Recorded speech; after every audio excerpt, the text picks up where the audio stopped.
Hello again, Rob Bearden here, tractor doctor from Jack's Urban Meeting Place and Vintage Tractor Collection. Today we have two steam engines that we're going to be looking at. They're both 1903s. They're both built in Ohio. This one is made in Massillon, Ohio. This is a Russell. And this other one is made in Marion, Ohio, and it's a Huber. The Huber's a return flue steam engine, and the Russell is a straight flue steam engine. Now, we've already talked a little bit about basic boiler instruction. We know that the nose is the smoke box. And now with the smoke box door open, we can actually see inside the smoke box. We can see the flue sheet, and we can see all the flue pipes. With a light at the back there, you can see how the flue pipes go all the way through the boiler and into the firebox. And then on this side, we can actually see the flue sheet in the firebox and all the flue pipes that are attached.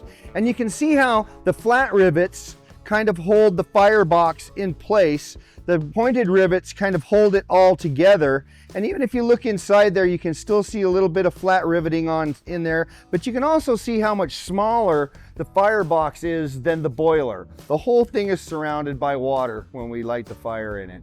This particular engine was built from 1882 to about 1924, and it still has all the basic construction of a single cylinder steam engine. It has a heater to heat the water up before we put it in the boiler.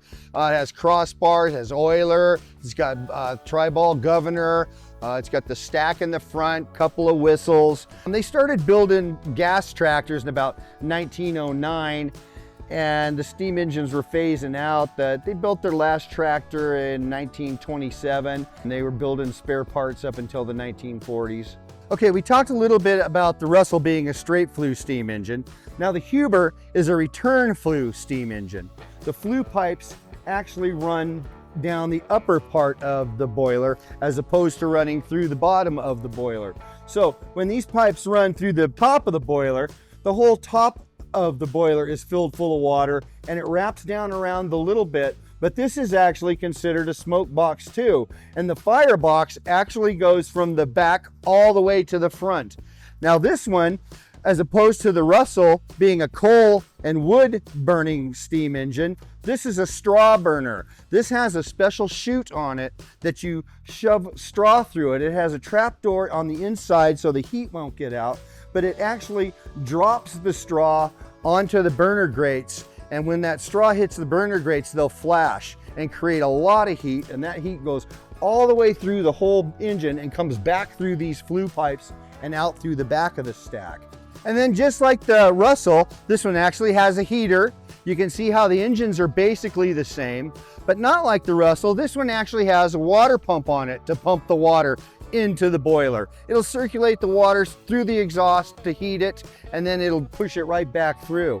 And now that we have all of our flue pipes on the side of it, and we have access on the back, we can swing this water tank out of the way. We can open up this front smoke box, which allows us complete access to the flue pipes. It's a little easier maintenance. It just makes it easier to clean.